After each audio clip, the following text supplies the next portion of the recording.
Well, good afternoon and welcome to another edition of Lunch Update, our program to help you stay curious, connected, and informed live in real time. This conversation, as with all of our Lunch Update programs, are made possible by our presenting sponsor, Perkins Coie. We also want to say a special thank you to our Accelerate sponsors, Baker Tilly and Easy Office Products, who has upgraded their sponsorship. It's great to see small businesses in Madison see the value and are able to financially upgrade themselves into a higher sponsorship level. So thanks to all of our sponsors.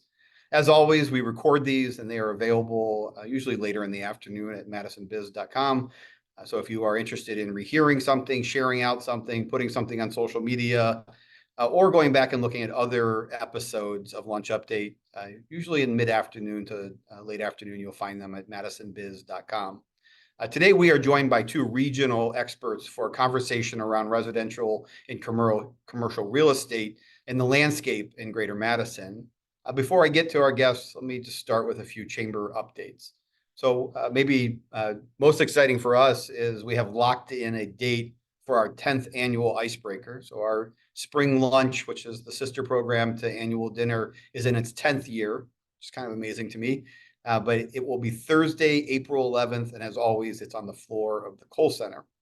Last year's event, as you likely know, sold out within 2 weeks of registration being opened. And we certainly expect that the trend line for this year will be no different, if not faster.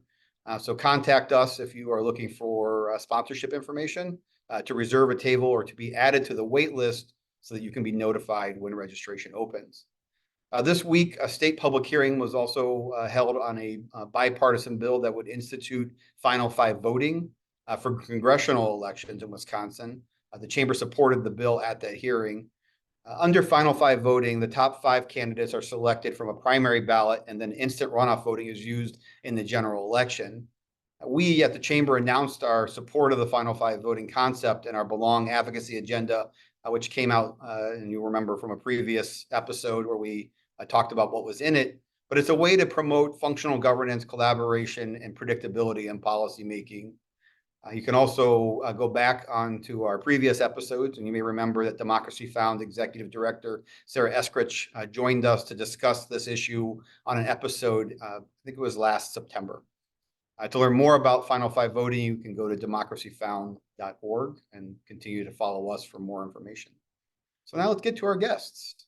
Kurt Paulsen, as our first guest today, is a professor of urban planning in the Department of Planning and Landscape Architecture at UW-Madison. His teaching and focus on research is on housing, affordable housing, finance, policy, land issues, and municipal finance. In addition to his published academic research, Kurt has authored 2 Dane County housing needs assessments, chaired the City of Middleton's Workforce Housing Committee, and does economic impact analysis research for the Wisconsin Housing and Economic Development Authority, WHEDA, as most people know it by the acronym. Most recently, he authored Falling Behind, Addressing Wisconsin's Workforce Housing Shortage to Strengthen Families, Communities, and Our Economy, which has been published by the Wisconsin Realtors Association. So thanks for joining us, Kurt. Thanks for having me. So the viewers of Lunch Update and probably you yourself hear us at the chamber talk a lot about this moment that Greater Madison is currently having. Continued population growth, high workforce participation rates, steady job growth, and very low unemployment. And there's a lot to be encouraged about in the data. I mean, from a chamber perspective, there's a lot that we are excited about and are continuing to promote and amplify. We just saw this last week with the national Bloomberg story looking at Madison, and they talked about the economic changes and the boom of development and growth here.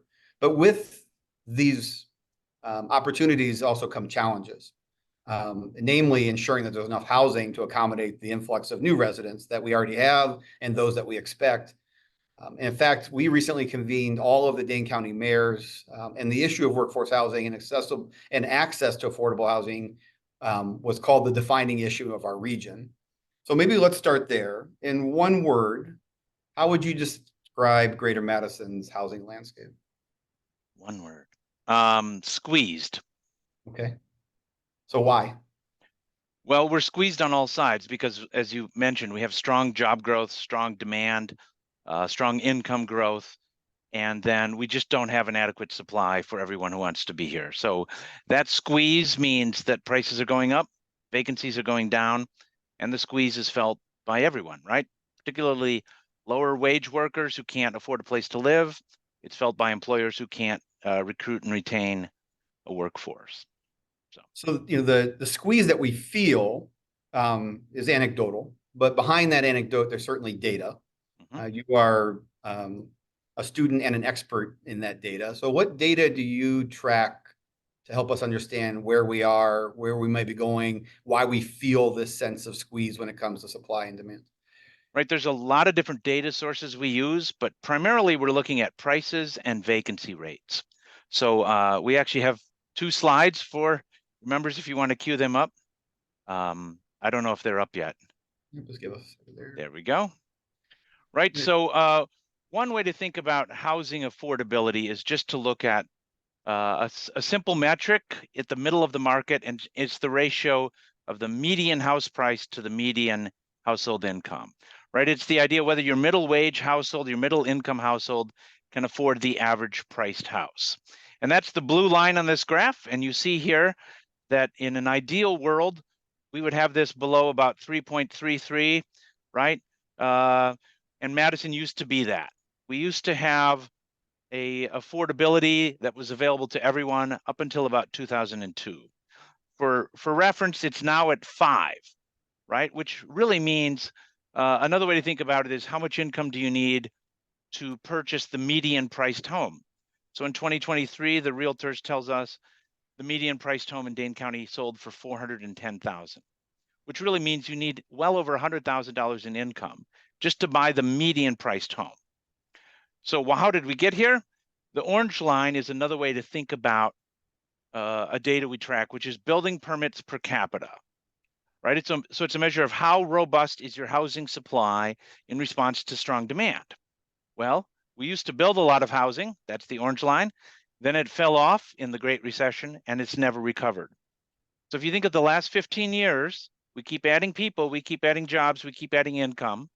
We just are not building housing at anywhere near an appropriate rate to keep up with that. And that's why housing affordability for the ownership side has significantly declined. Now we have slide 2 on the rental side, which largely tells us a similar story. Right, so there's a lot of moving around here. This is monthly data. I have the smooth trend line there for you. But the blue line is the vacancy rate of apartments in Dane County. And we know from data that you want that to be 5%, right? That's a nice balance between supply and demand between landlords and tenants. And for the last couple of years, our moving average has been closer to 2.5% to 3%. We've been well below that vacancy rate. And we see that in terms of it's hard to find a place to live. Rents are going up. A lot of the pricing power then goes to landlords. And you see that in the month-over-month rent growth, which is the orange line. The other reason I track this data pretty closely is we see in the Madison market, there's about a 3 to 6 month lag between new supply coming online and then rent growth going negative. Or there's a 3 to 6 month lag between vacancies going way down and then rents going way up. So if you track this closely, you'll see that when vacancy gets really low, rents go up. And when vacancies get high, rents go down. So maybe a metaphor to think about this, because this is a lot of numbers and math, right? If I'm driving 70 miles on the highway and my friend is a mile ahead of me and he's driving 80, even if I accelerate to 75, I'm accelerating, but I'm still falling further behind, right? And that's largely what we see on both the single family and the multifamily side. Everybody looks around, we're building tons of stuff, but it's just not enough to keep up with the population growth and the household growth. So if you want a number, we've underproduced about 13,000 units in the last 15 years. So we underproduce about 1,000 units a year. That means we're adding more households than housing units. How do we get here? So as with any large structural problem, there's kind of deep girding structural problems, and then there's kind of more recent crises. So the long-term structural issue is, of course, after the Great Recession, a lot of people in the development business went out of business. Banks tightened lending standards. Everybody kind of hunkered down. The problem is that a lot of those builders and developers never came back. And even when they did, they faced structural barriers in terms of zoning and land use regulations to be able to build not just a large single family home, but a variety of housing styles and sizes and price points at up and down the income scale, right? So the long-term cause is an undersupply, and that's largely caused by both people leaving the building trades industry after the Great Recession, but also the kind of long-term structural problems of zoning and land use regulation. Of course, in the last couple of years, COVID threw everything out of whack. Materials and building costs are up 35 to 38%. And in the last year, of course, the Fed Reserve raising interest rates has just made it even more difficult. So even what was on the edge of affordability now just doesn't pencil out at 7 or 8% interest rates. You said, and on the demand side, Zach, you guys are too successful. Your right. companies are too successful. You keep growing jobs. People keep moving here, which is a great thing, right? So you have kind of the demand is increasing and the supply is just not kept up. You talked about, the anecdote that people will say is it looks like some, new housing units are popping up everywhere, every day. One of the other refrains that we hear a lot of people are saying, well, look how expensive those units are. Who can even afford those? But there are signs that people are currently renting down in the Madison market. Can you talk about what that trend is about renting down and how a lack of new units exacerbates that trend? Yeah, so I try to avoid the term renting down or up just because the way to think about it is for our highest income band renting households, there's a shortage of about 15,000 units that would be priced at about the point that would be 30% of their income. Now, of course, if someone's making a high wage in the tech sector and they're living downtown, it's relatively cheaper for them to live in a unit that's $1,700 to $2,000 a month, even though they could afford like $3,000. I think that's what people mean by renting down. On the other hand, we also have a shortage of 15,000 units that would be affordable to the lowest income band. And so you have both a real shortage on the low end and a real shortage on the high end, which means, again, in that squeeze sense, everybody's chasing those same limited number of units in a kind of narrower price range. So I know it's counterintuitive for a lot of elected officials, but building housing at the high end does tend to lower the price pressures on the medium and the lower end of the market because people are coming here anyway. And so if you absorb that demand on the high end, then they're not kind of competing for the same unit. In the same way, we have a lot of people who would be homeowners if they could afford to, but they can't afford to right now, so they rent. And so that also puts pressure on the market. So if you could build new single-family housing to attract them out of the rental market, you would reduce pressure on the rental market. So you've talked about the elected officials, and there's a number of them on the broadcast today. In fact, the city of Madison noticed this as a public meeting of the city because there were so many elected leaders joining to listen in to what you and Craig had to say today. But at the intro, we talked about that near universal agreement that workforce housing is, affordable housing, what word you want to put in front of housing, but housing is our collective challenge, and we're seeing it on both sides of the aisle as well. So if everybody agrees that we need to increase the supply of diverse housing or workforce housing or obtainable housing, what's getting in the way of making that happen? Yeah, whenever you think about a big structural problem, there's multiple barriers. So one of the barriers is the zoning and land use regulations, which kind of affects the supply of housing and the diversity of housing types and the price. So I do see in Dane County, Madison is doing a great job, right? Updating the comprehensive plan just in December. They've made the zoning reforms. Sun Prairie is going to start on a zoning reform. In my city of Middleton, we just adopted a zoning ordinance reform. So that kind of long-term, creating the availability of people to build smaller units on smaller lots, to build small multifamily embedded within neighborhoods.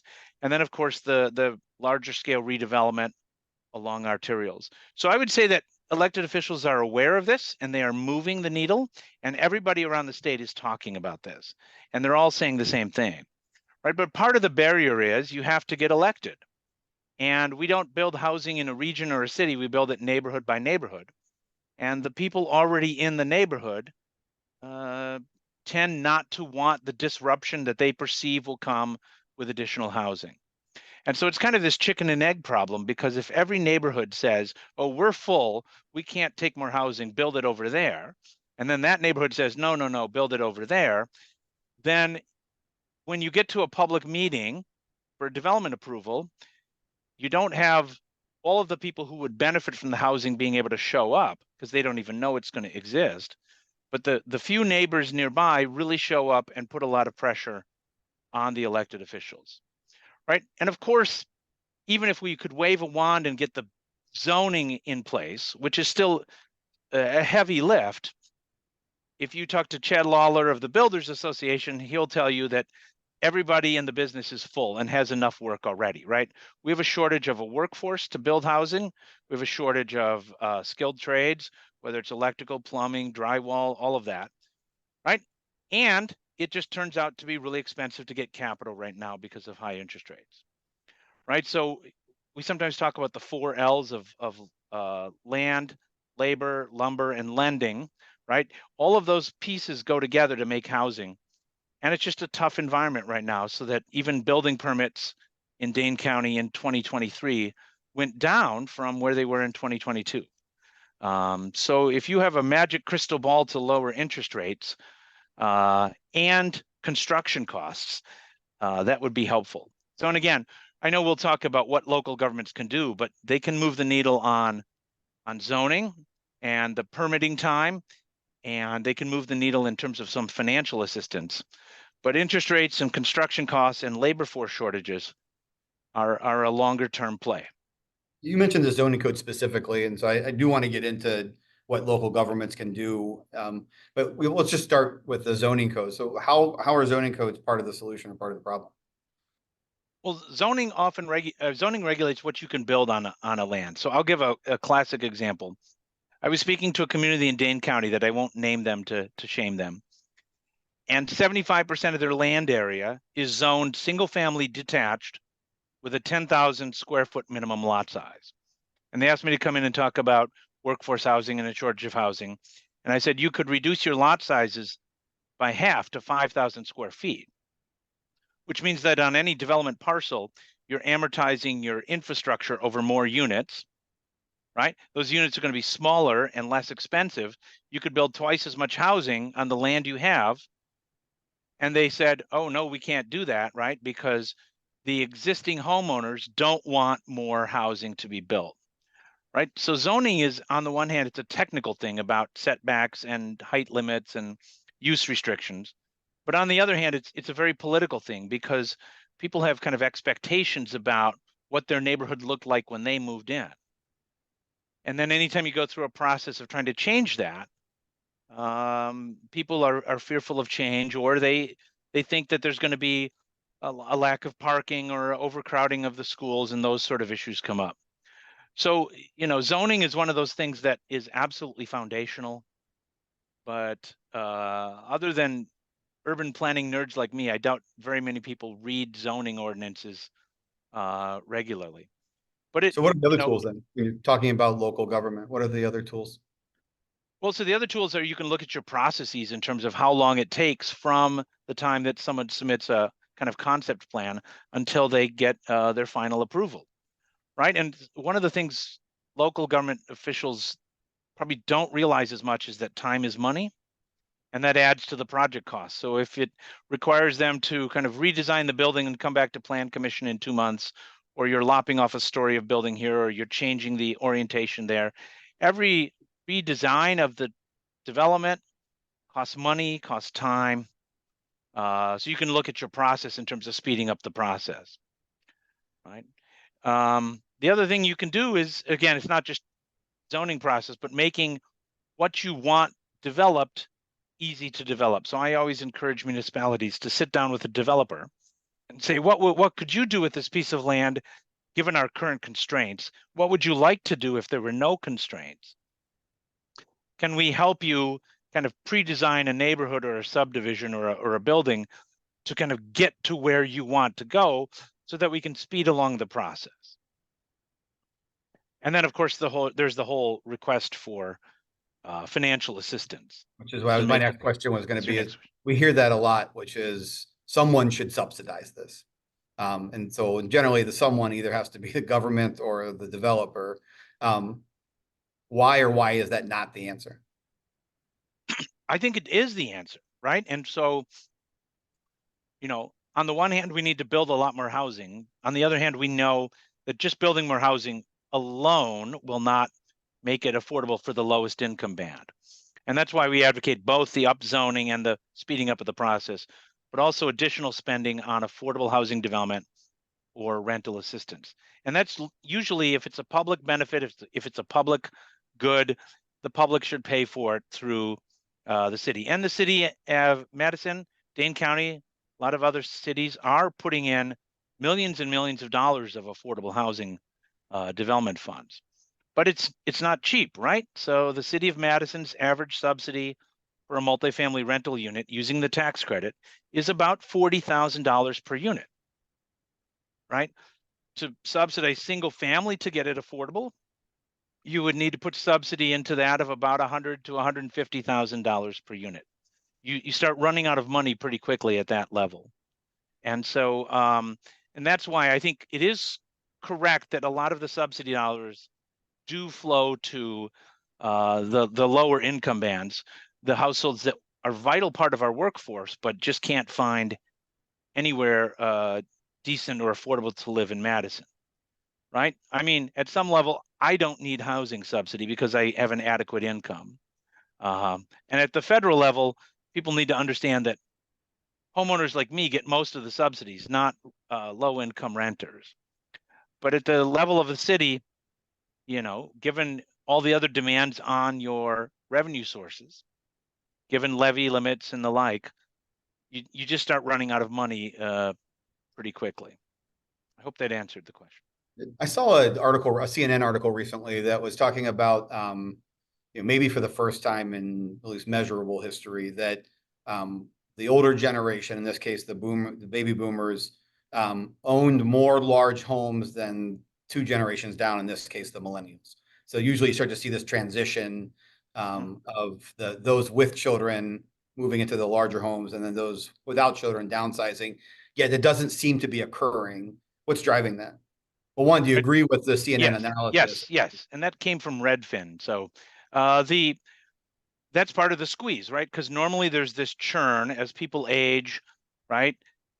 In the old days, they would die or move in with family, right? Baby boomers, and even my generation, Gen X, we get forgotten. We're kind of stuck in place because we refinanced our mortgages at less than 3%. So we're staying even if we have a 4-bedroom home and all the kids have moved out. So part of it is baby boomers are living longer. The economics are such that they can stay in their homes. They have a little bit more income, so they can afford in-home healthcare and transit support services. So a lot of baby boomers don't want to move. And the other part is there's nothing for them to move into. There's a lack of senior housing. There's a lack of condos. And even if you could move, it's more expensive because new construction is more expensive. And you'd have to get a new mortgage at 7%.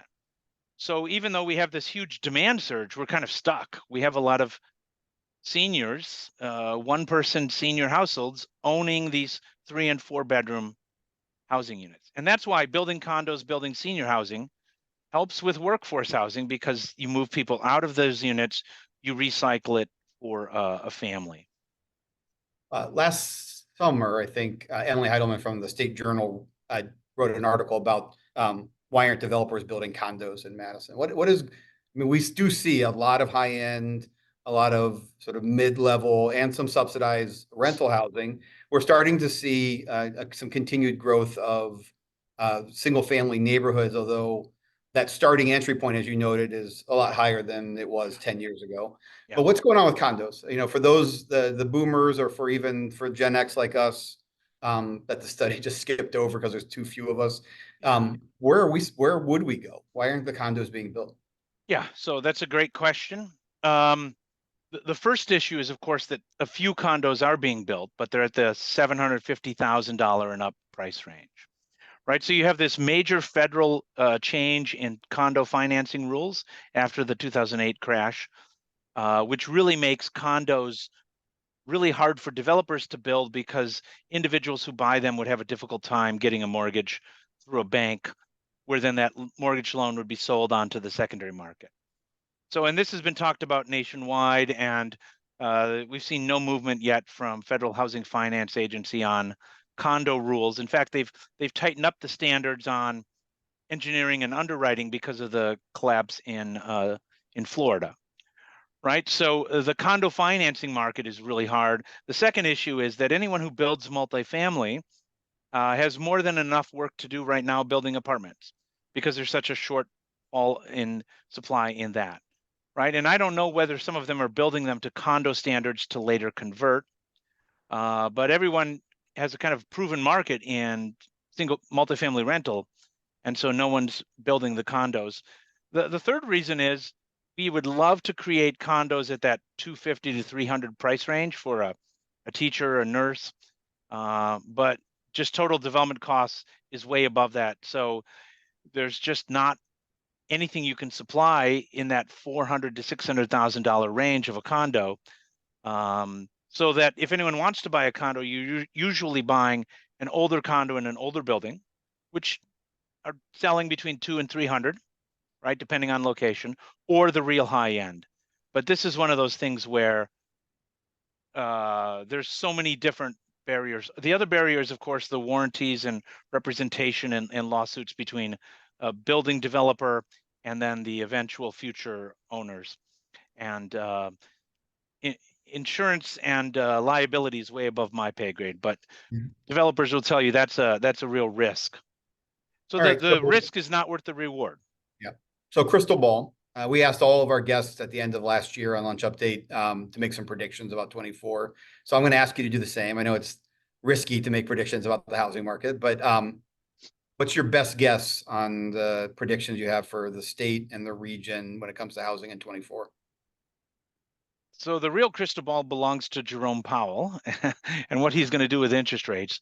But if I had to predict for 2024, I would say things are going to get a little worse in the short run, just because with high interest rates and high construction costs, and our development pipeline is shrinking, even while at the time I think we're going to see a real continued growth in jobs. So I think that squeeze is going to get a little worse in 24.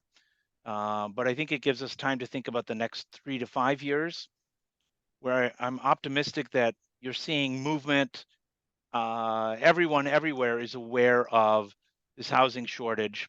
And so, I guess I would speak to the business community also and say, anything you can do to help kind of generate support for more housing, right? Anytime you want to build housing, 3 or 4 neighbors show up and that slows down the process. Well, we would like to have 3 or 4 business owners who come and say, we can't get housing, we can't get workers. Please approve this housing development. So the short run is going to feel a little more squeezed, unless we can get interest rates down to 3% for mortgages, which we won't. Well, on that note, I will say thank you, Professor Paulsen. Good to be with you. Everyone, Kurt Paulsen from UW-Madison, Department of Planning and Landscape Architecture. Thanks for being with us. Appreciate the insight and the data and sharing just how difficult this challenge is. Thanks. Next up with us, Craig Stanley. He's the founder and CEO of Broadwing Advisors, which is a team of strategic real estate advisors located right here in Greater Madison.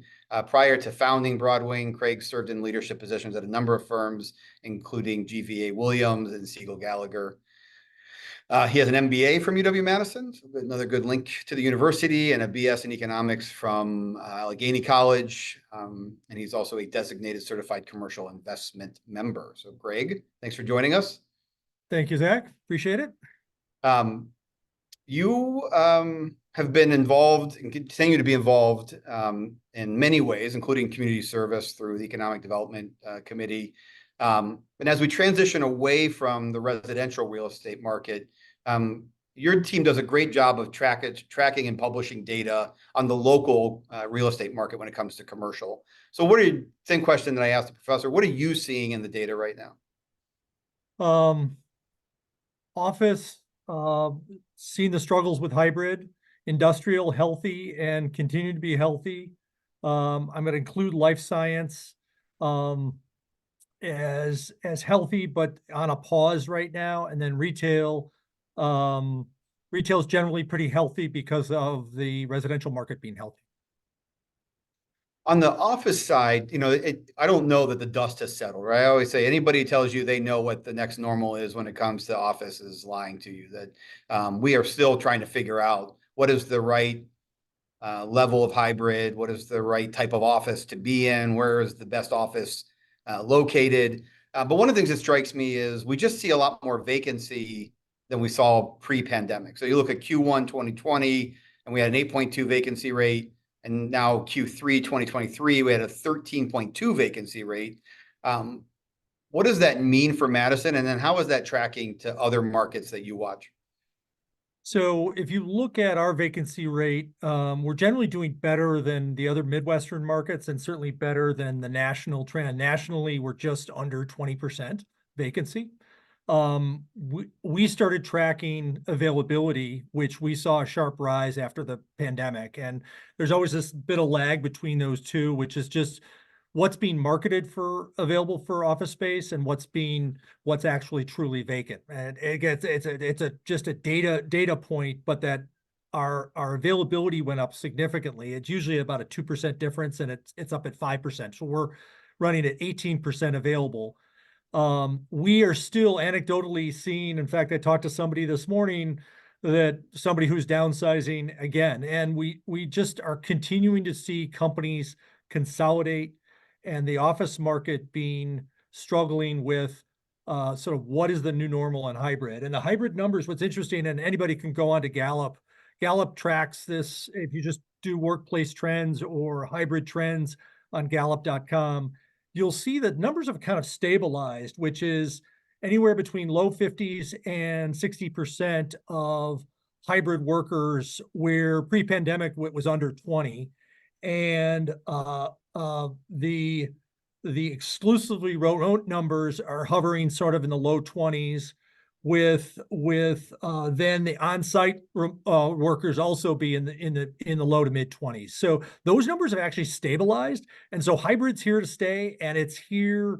It's a new normal that all companies are going to have to deal with in varying degrees. Some companies different, and as long as we have a labor shortage, employees have power to say, I want to work this way, which is a hybrid way.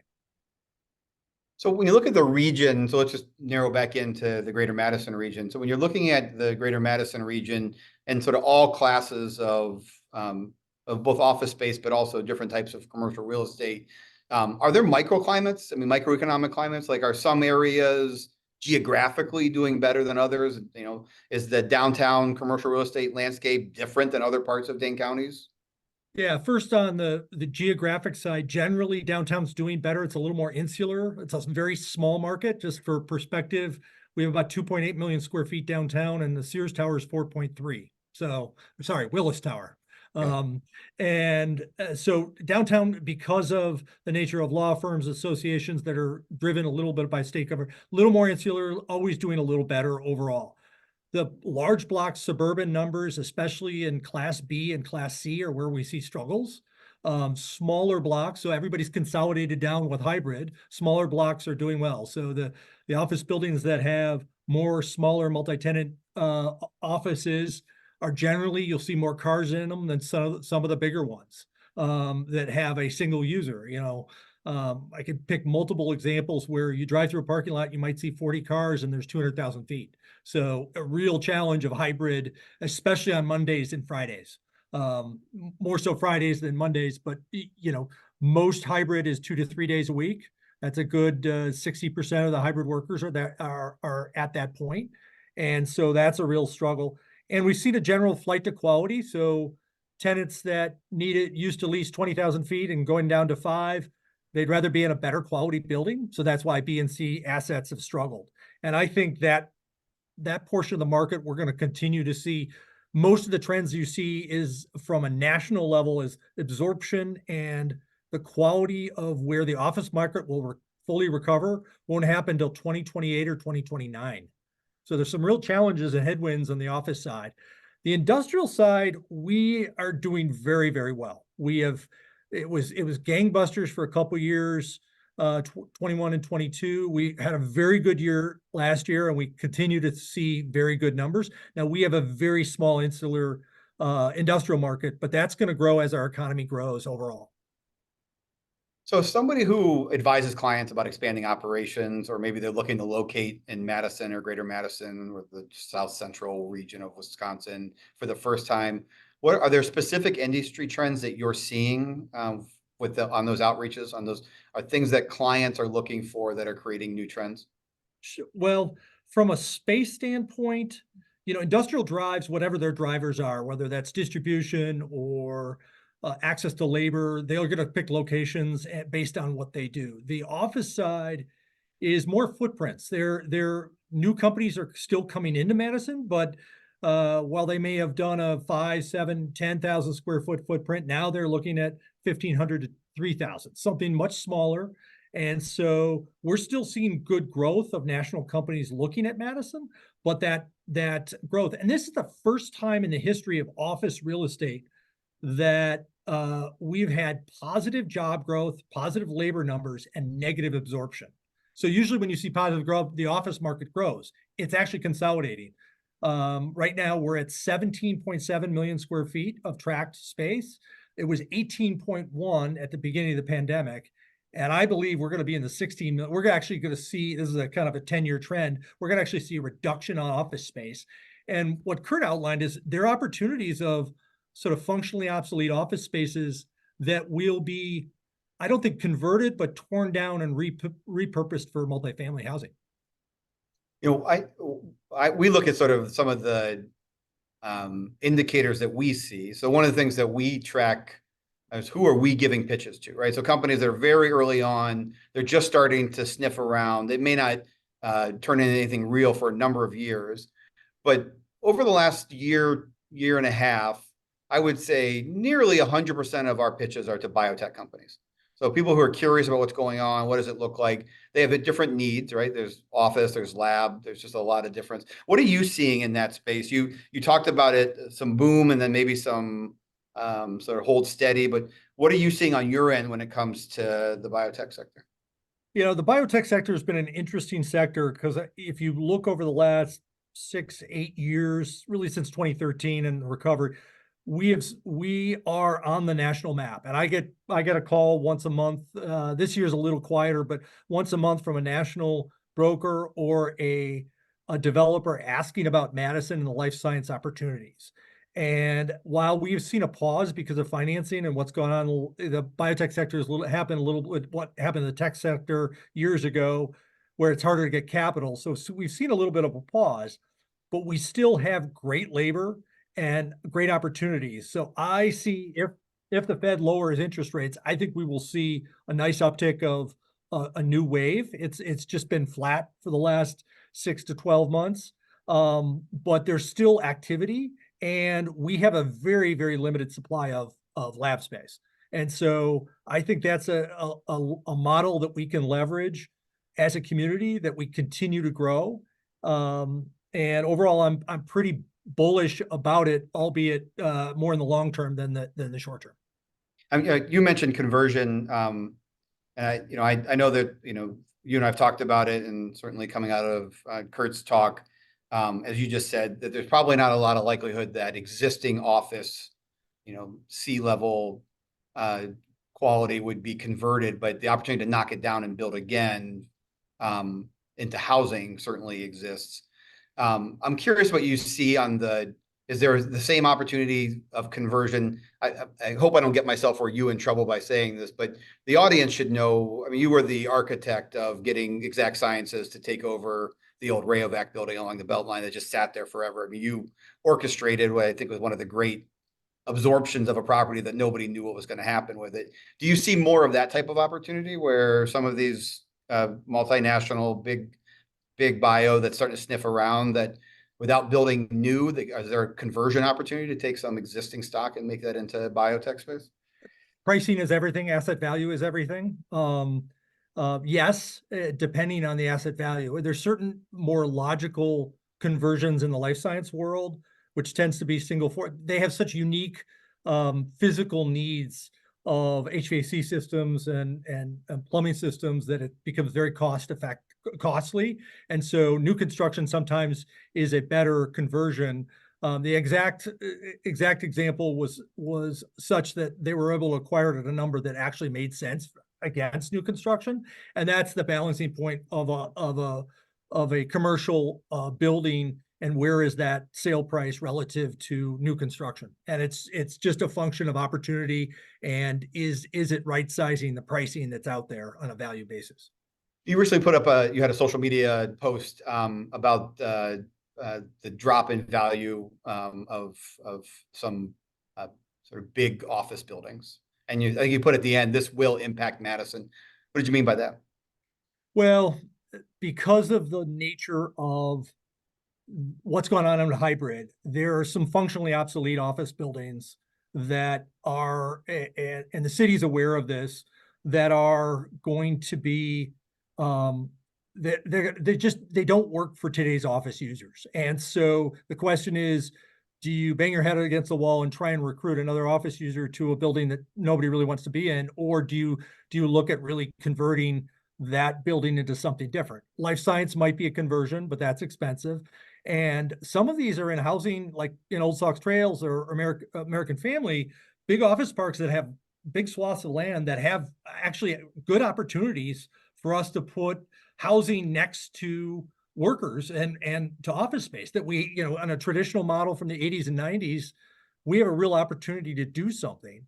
Some of these are in corridors, which is important, and Madison's put an emphasis on it, but the tax revenue alone, if we have a 20% reduction in tax revenue on all the office assets in Madison, I think it's a $6 to $7 million loss of revenue on just a 20-minute. And most people I talk to in the office world think it's going to be bigger.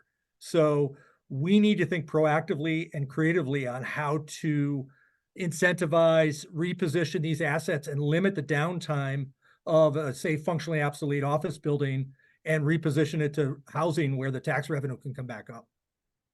So same thing I asked Professor Paulsen. So we asked all of our guests last year, the final lunch update, to pull out their crystal balls and give us some predictions for 24. So I'll ask you the same. You're as close to anyone when it comes to the pulse of the region's commercial real estate landscape. So what are your predictions for the next 12 months?